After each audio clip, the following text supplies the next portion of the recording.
세상을 바라보는 발칙한 시선, 발칙한 경제입니다. 오늘도 재밌는 경제 이야기 들려드리겠습니다. 안녕하세요. 상식의 반대말은 욕심이라고 생각하는 상식주의자 권순우 기자입니다.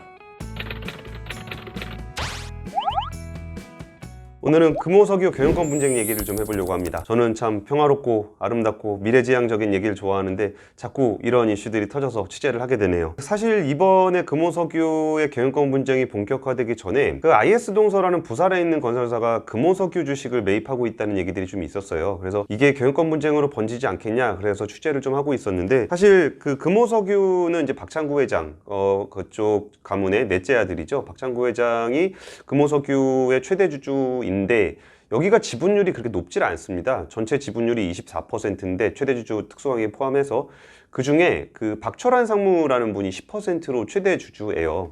박철환 상무는 누구냐면은 일단 창업주가 있고 그 다음에 그 맏아들이 있고, 그리고 맏아들이 사망한 이후에 둘째 아들이 박정구 회장이라는 분인데, 이 박정구 회장의 아들이 박철환 상무입니다. 그리고 이제 박정구 회장이 사망한 이후에 우리가 다들 알고 있는 박삼구 회장이 이제 금호아시아나그룹 회장이 됐습니다. 그러면서 박삼구 회장과 박창구 회장, 넷째죠, 그 둘 간의 경영권 분쟁이 있었는데, 그 당시에 조카였던 박철환 상무는 박삼구 회장의 편을 좀 들었었어요. 근데 그러다가 갑자기 그 금호그룹이 전체적으로 그 좀 어려움에 빠지면서 워크아웃에 들어가게 됐고, 여기에 이제 그 박삼구 회장이 가지고 있던 아시아나항공이라든지 금호타이어가 채권당 관리를 들어가게 됩니다. 그러면서 박철환 상무가 여기에 좀 어디 갈 데가 없게 되면서 이때 이제 박창구 회장이 그때 그 경쟁자, 어떤 싸웠던 형 편을 들었던 조카를 품어주는 형식으로 금호석유에 입사를 하게 됩니다. 그러면서 사무직을 맡게 됐는데, 이게 아무래도 큰아버지의 아들이다 보니까 뭔가 좀 욕심이 좀 있지 않겠느냐라는 얘기가 좀 나왔었고, 그리고 단일 주주로서 최대 주주이다 보니까 여기가 약간 좀 약한 고리가 될 수도 있겠다라는 얘기들이 좀 나왔었습니다. 이게 공식화된 거는 박철환 상무가 공시를 하나 했어요. 어떤 공시냐면은, 이전까지는 그 박창구 회장과 특수관계인의 지분의 범주에 박철환 상무가 포함이 돼 있었습니다. 여기는 친족이니까요.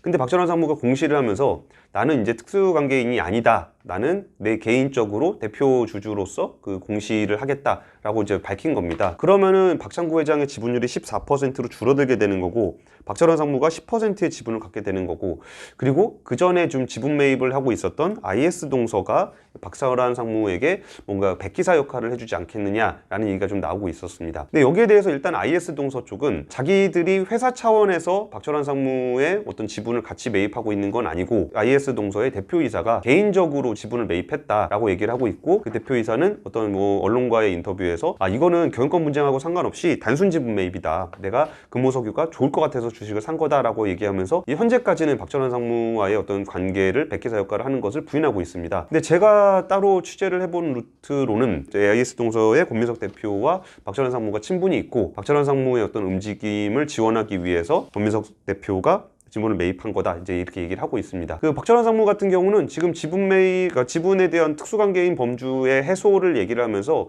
회사 쪽에다 주주 제안을 했어요. 주주 제안이라는 거는 주요 주주가 일정 부분 이상의 주식을 갖고 있는 사람들이 이사회에다가 이런 안건을 논의하자라고 얘기해서 안건을 올리는 건데, 여기에 들어간 얘기는 크게 배당을 확대하는 내용과 그리고 이제 그 이사 추천에 대한 얘기가 있습니다. 일단 배당 확대 내용을 보면은 작년에 금호석유의 배당금이 1,500원이었는데 이거를 보통주 10,000원, 우선주 11,000원으로 배당을 확대해달라는 요구를 제안을 했습니다. 그러면 지금 가치로는 한 5배가 넘게 늘어나게 되는 거고, 시가 배당률 기준으로는 뭔가 우선주 같은 경우는 무려 18%가 정도가 됩니다. 그래서 제가 대충 계산을 해보니까 전체 배당 총액은 한 3,000억 원 정도 되고, 여기에 지분을 10% 갖고 있는 박철환 상무는 300억 정도를 받게 될 것으로 추정이 됩니다. 그리고 또 하나 특징 중에 하나는 금호석유가 차등 배당을 하고 있어요. 최대 주주가 배당금을 좀 적게 받는데 최대 주주는 1,350원을 받았고 나머지 주주들은 1,500원을 받았습니다. 근데 그 박철환 상무 같은 경우는 이번에 그 최대 주주와의 해소를 선언을 하긴 했는데, 선언을 한 게 주주명부 폐쇄 이후라서 이게 최대 주주하고 똑같이 받게 되는지 기타 주주로 더 받게 되는지 그건 아직까지 잘 모르겠습니다. 일단 그래서 금호석유 주가가 굉장히 변동성이 커졌는데요. 박철환 상무가 특수관계인 해소 공시를 한 날 한 28%까지 주가가 쫙 올랐다가 그 다음날은 오히려 10%가 쭉 빠졌는데 왜 이게 경영권 분쟁이 분위기가 있는데 이렇게 오래 안 갈까? 이게 주가가 올랐다 바로 내려왔을까 생각을 해보니까 일단은 박철환 상무 쪽에서 입장 표명이 없습니다. 이게 공시는 했는데 이 공시를 한 이후에 내가 경영권 분쟁을 해서 경영권을 뭐 획득하겠다라든지 아니면은 여기서 아까 주주 제안한 내용 중에 아까 제가 그 이사 추천이 있었다 그랬잖아요. 이사 추천에는 일단 본인을 사내이사로 임명해달라는 추천 안건이 있고 사회이사가 이번에 그 금호석유의 주주총회에서 사회이사 임기가 만료되는 사람들이 한 4명 정도 있어요. 그래서 여기에 대해서 그 사회이사를 임명을 하게 해주세요 라면서 이렇게 후보를 추천을 한 건데 이게 현실적으로 뭐 가능할지는 모르겠으나 이게 사회이사를 자기 우군, 뭐 자기 지인들이나 이런 사람들로 사회이사를 포진을 하게 되면은 이사회 내에서 주도권을 다퉈볼 수 있는 여지가 생기는 거죠. 자, 본인이 사내이사로 하나 들어가고 4명이 들어가면 5명이 지금 이사회 멤버로 들어가는 거기 때문에 이런 식으로 뭔가 대표이사를 교체한다거나 아니면 자기의 뭔가 지위를 주장할 수 있는 상황이 되긴 되는데 아직까지 박철환 상무 쪽에서 뭔가 의사표시를 한 게 없습니다. 그래서 제가 금호석유 쪽에다 물어봤을 때는 이전에 그 IS 동서가 지분을 매입하고 있다는 얘기가 나왔을 때만 하더라도 자기가 그런 경영권 문제를 일으킬 생각이 없다라고 얘기를 했다고 하는데 그 이후로는 입장 표명이 없는 상황이고요. 저도 이제 박철환 상무 쪽에서 법무법인을 좀 이용하고 있다 그래서 그쪽 법무법인에다가 계속적으로 좀 얘기를 했습니다. 좀 입장을 좀 달라라고 얘기를 했는데 아직까지는 좀 얘기가 없습니다. 그래서 박철환 상무 쪽에서 뭔가 액션이 없다 보니까 지금 주가가 한번 올랐다가 조금 이렇게 빠지는 그런 모습들을 좀 보인 게 아닌가 싶은데 그럼 결국은 이제 공식적으로 뭔가 입장 표명을 하게 되면은 다시 경영권 분쟁이 불을 붙고 그러면 좀 주가의 변동성이 좀 더 커지지 않을까 하는 생각이 좀 들고 있습니다. 그리고 여기서 경영권 분쟁에서 이게 어떻게 될지를 전망하는 건 굉장히 어려운데 사실 여기서 일단 금호석유 쪽에 좀 유리한 측면부터 말씀을 드리면은 경영권 분쟁의 가장 큰 동력은 그 기존 경영진에 대한 불신입니다. 뭐 기존에 지금 대표이사를 비롯한 뭔가 최대 주주 쪽이 뭔가 좀 주주들로부터 지탄을 받고 경영을 잘 못하고 뭐 이런 경우에 오히려 경영권 분쟁을 했을 때 이쪽 공격하는 쪽이 좀 더 유리할 수 있는데요. 이게 지금까지 박창구 회장에 대한 평가는 그렇게 나쁘진 않습니다. 이전에 그 박삼구 회장 같은 경우는 아시아나항공이라든지 금호타이어라든지 이런 쪽에서 경영 능력에 대해서 좀 평가를 좀 나쁘게 받은 측면이 있는데 박창구 회장 같은 경우는 금호석유가 실적이 좀 괜찮거든요. 그래서 작년에 그러니까 4분기 실적이 아직 발표는 안 됐는데 영업이익이 한 3천억 정도가 날 거라고 하는데 분기 대비로는 37%가 늘었고 전년 대비해서는 한 10배, 1742%가 증가가 예상이 되고 있습니다. 그래서 2019년 영업이익은 3,680억, 2020억은 7,610억 정도가 예상이 되면서 실적이 나쁘지 않아요. 그래서 이 부분에서 지지를 받을 수가 있을까라는 생각이 하나 있는 거고 또 하나는 주주들과의 관계도 좀 나쁘지 않은 걸로 평가를 받고 있습니다. 금호석유가 이제 2016년 실적이 좀 안 좋을 때 배당을 하려고 하니까 여기 최대 주주가 좀 많이 받아가면 회사에 좀 부담이 된다 그래서 그때부터 차등 배당을 해왔던 겁니다. 그래서 지금까지 차등 배당이 유지가 되고 있고 배당은 한 5년 전에 800원 정도를 하다가 지금은 1,500원까지 올라와 있는 상황이고 그래서 배당도 꾸준하게 늘려주고 있다는 측면에서 주주들과의 관계는 꽤 괜찮은 걸로 좀 알려져 있습니다.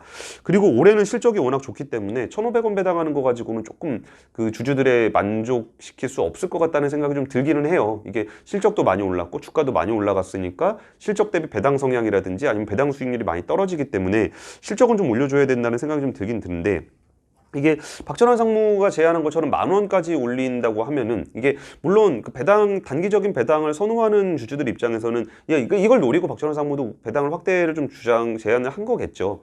근데 이게 그 정도까지 그 배당을 다 줄 수 있을지에 대해서는 이전에 뭐 엘리엇이라든지 이런 데들도 현대차한테 굉장히 고배당을 요구를 했지만 주요 주주들이나 기관 주주들이 선뜻 그쪽에다가 표를 주지 않았던 경험들이 좀 있어요. 또 이게 또 사이클 산업, 석유화학이라는 게 좀 사이클 산업이잖아요. 고무를 만드는 회사인데 그러니까 좀 장사가 좀 될 때는 돈을 좀 모으고 설비 투자를 좀 하고 그리고 또 이제 사이클이 좀 안 좋을 때를 좀 대비해야 되는 측면이 좀 있기 때문에 배당을 그렇게 과도하게 하는 거는 조금 쉽지 않겠다라는 생각은 듭니다. 물론 이번엔 실적이 워낙 좋기 때문에 배당은 좀 늘어날 걸로 보이고요. 그리고 금호석유가 자사주가 18%가 있습니다. 물론 자사주는 이제 의결권이 없으니까 이게 직접적으로 영향을 미치진 않겠지만 뭐 필요하면은 뭐 백희사에게 매각을 한다거나 이런 식의 전략도 쓸 수 있을 것 같기는 한데 뭐 어찌 될지는 잘 모르겠습니다. 그리고 좀 일각에서는 뭐 그런 얘기도 해요. 이게 박철환 상무의 동갑이 이제 박창구 회장 같은 경우도 아들이 있는데 박준경 상무가 있었는데 작년에 승진을 할 때 그 박철환 상무는 승진을 못했고 박준경 상무는 전무로 승진을 좀 하게 됐습니다.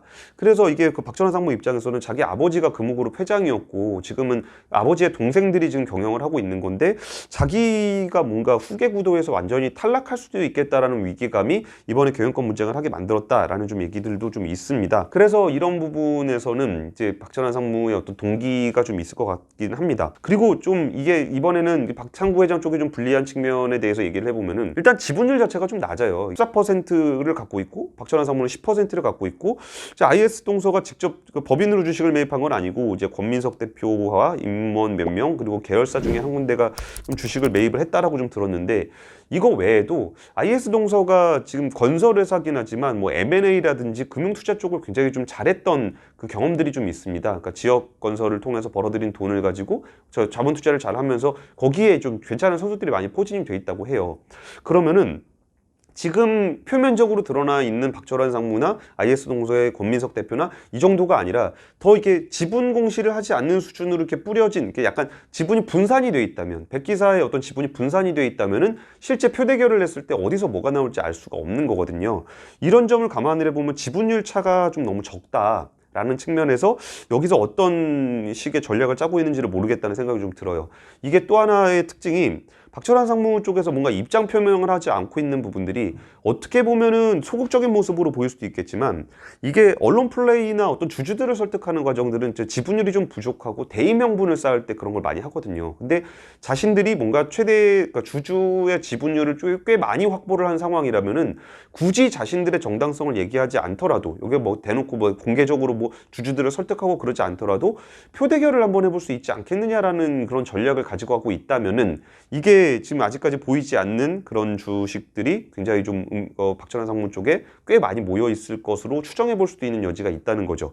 여기서 이제 국민연금이 8% 조금 안 되는 지분을 갖고 있는데 이게 이제 굉장히 좀 중요한 지분이 될 것 같아요. 워낙 양쪽 다 지분 격차가 워낙 안 나는 상황이고 지분율 자체가 높지 않다 보니까 어떤 국민연금이 좀 여기서 역할을 할 것이 굉장히 커 보인다라는 생각이 들고 참고로 2019년에 국민연금은 박창구 회장의 연임에 대해서 반대 의사를 표시한 적이 있습니다. 그 당시에 어떤 그 경영권 분쟁 과정에서 생겨나는 문제로 처벌을 받는 사례 때문에 그랬는데 이 국민연금이 요새 굉장히 좀 강경한 포지션들을 많이 갖고 있다 보니까 이게 어떤 쪽에서 의결권을 행사할지 국민연금의 방향도 굉장히 귀추가 주목이 되고 있습니다.